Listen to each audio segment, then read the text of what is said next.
kabar yang ditunggu-tunggu akhirnya keluar juga. Kebijakan pemerintah yang satu ini lagi-lagi begitu pro rakyat kecil dan mencintai produk tanah air. Stop impor solar per 1 Juli 2026. Membanggakan bukan teman-teman?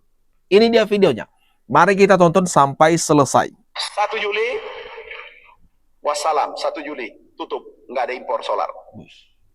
Dan berikutnya kita bisa jadikan yang dikatakan B50, 50% sawit, 50% fosil. Dari dalam negeri, tidak impor lagi.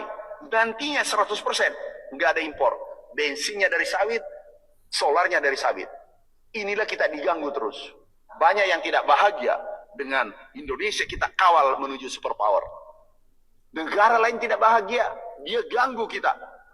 Di medsos dia ganggu. Ini keluar resmi ya dari Menteri Pertanian Pak Amran Sulaiman mengatakan per 1 Juli 2026 nggak ada lagi tuh yang namanya impor solar. Dan ada kado lagi nih. Sebentar lagi nanti juga bensin bakalan di stop impor dari luar negeri. Wow, luar biasa. Bukankah ini sangat membanggakan teman-teman? Gimana nih kalau menurut kalian? Komen-komen di bawah. Menteri SDM, berapa import kita BBM dari luar? 520 triliun. Wih. Bayangkan, kalau kita bisa potong setengah, berarti ada 250 triliun. Apalagi kita bisa potong 500 triliun. 500 triliun itu berarti tiap kabupaten bisa punya, kemungkinan bisa punya 1 triliun. Tiap kabupaten. Bagaimana membangunnya kita coba? Bayangkan kita biar negara kayak apa. Ini bisa kita lakukan. Potensinya ada, rencananya ada, dan kita akan buktikan. Kita akan buktikan bahwa kita menuju ke situ. Udah dengar sendiri nih teman-teman. Pengeluaran impor kita untuk BBM sebesar 520 triliun rupiah. Uang yang begitu gede. Yang kaya mah negara luar kalau kita terus impor dan impor terus. Dengan kebijakan pemerintah yang terbaru ini, kalau per 1 Juli 2026 di stopnya impor solar, berarti nilai impor daripada BBM akan pelan-pelan turun. Ini gimana lagi teman-teman? Menurut kalian, sudah kita dengarkan ucapan dari Presiden Prabowo ketika ditanya ke Menteri Bahlil Lahadalia. Komen-komen di bawah. Dan di 2026 ini dengan implementasi B50, Pak Kepala, diharapkan kita bisa menghemat devisa kita 157,28 triliun. Inilah yang diharapkan Presiden kita bisa mandiri. Secara bertahap, baik itu dari bensin, kemudian juga solar, dilakukanlah pengurangan impor. Nah, B50 ini salah satunya adalah yang diupayakan agar kita bisa stop impor. Kenapa mendukung pertumbuhan ekonomi? Dengan implementasi B50 ini juga akan meningkatkan nilai tambah untuk sawit kita, begitu ya Pak Sekjen? Sehingga manfaat secara ekonominya lebih banyak dirasakan nanti oleh petani sawit kita.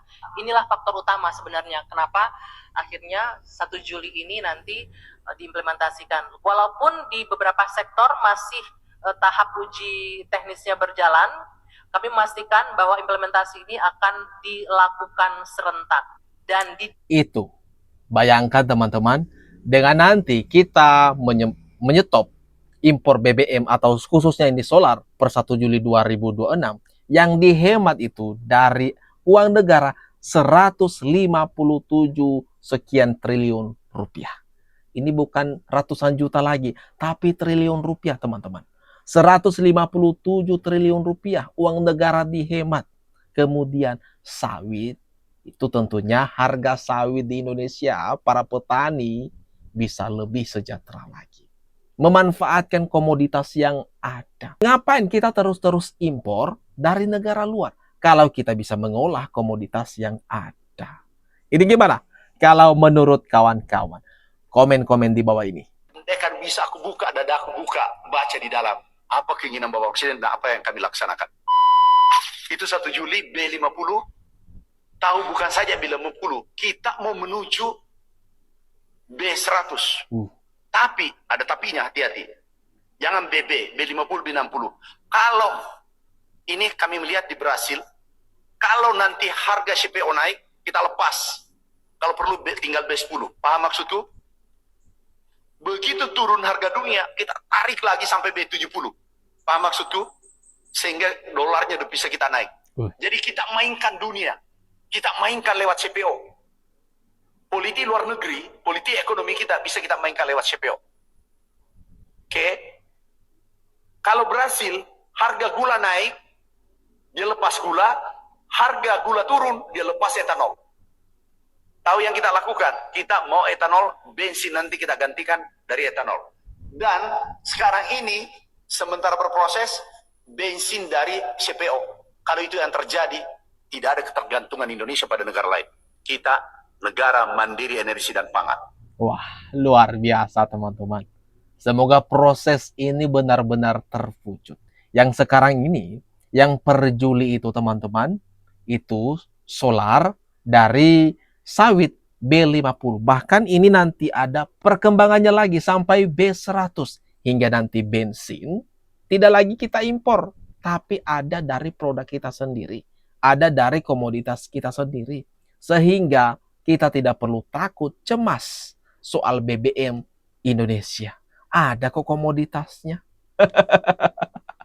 Ini gimana nih teman-teman? Menurut pendapat kalian, komen-komen di bawah ini. Oleh outflow dari Indonesia ke Singapura yang sengaja dilakukan buat hajar ekonomi Indonesia lewat pasar keuangan. Kalian udah nonton belum The Untold Story 2 dari Prof. Gema Guyardi?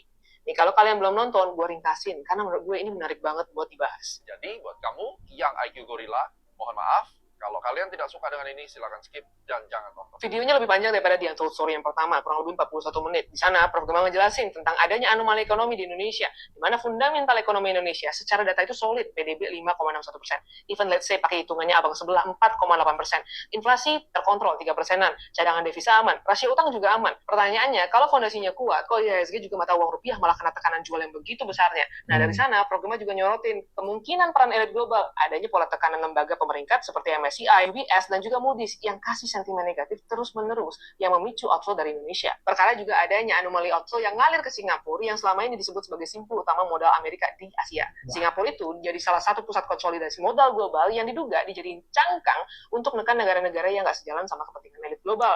Terus kenapa Indonesia yang diserang? Sesimpel Indonesia mau berdikari, Indonesia mau mandiri, di mana Indonesia mau memperkuat kemandirian ekonominya. Karena Indonesia benar-benar ngejalanin politik bebas aktif dan ngambil langkah strategis untuk urus kedaulatan Indonesia sendiri. Contohnya kayak milih alutsista Prancis untuk kemandirian pertahanan, buka kerjasama BRICS, cari sumber energi yang lainnya. Yang terakhir, ada satu bagian penting yang juga nggak boleh diabaikan dan dibahas di dalam video itu. Kondisi yang terjadi saat ini itu bukan hanya karena tekanan dari luar, tapi juga nggak luput karena Indonesia masih banyak kekurangan yang jadi celah bagi mereka untuk menggoyang Indonesia. Korupsi yang mengakar, birokrasi yang belum efisien dan berbelit, penegakan hukum yang benar-benar harus ditegakkan, komunikasi publik pemerintah yang amat sangat harus diperbaiki, juga keadaan sosial masyarakatnya seperti ormas yang benar-benar harus ditertibkan. Celah-celah seperti ini nih yang dipakai sama media internasional buat framing ke Indonesia, ikut mempengaruhi stabilitas politik dan ekonomi dan buat investor pada panik. Jadi itu teman-teman ya, fakta ya yang terjadi di lapangan saat ini. Dengan adanya kebijakan-kebijakan pemerintah yang mau berdiri sendiri, menggunakan komoditas-komoditas sumber daya yang ada untuk dimanfaatkan di negeri sendiri supaya Indonesia terlepas dari impor, biar Indonesia ini menjadi negara maju. Rupanya negara asing itu negara-negara sana tuh, negara barat, tidak senang. Dan salah satu yang ketahuan oleh Prof. Gema yang menjadi cangkangnya Amerika Serikat adalah ternyata Singapura. Negara tetangga Indonesia ternyata tidak sebersih yang kita kira. Dia memiliki rencana jahat terhadap Indonesia. Dia maunya Indonesia terus jadi negara yang berkembang, jadi negara miskin terus. Mereka kepanasan. Mereka marah besar dengan kebijakan-kebijakan pemerintah saat ini. Terlebih lagi nih teman-teman, dengan adanya kebijakan yang terbaru per 1 Juli, stop impor solar. Ini gimana kalau menurut pendapat kawan-kawan?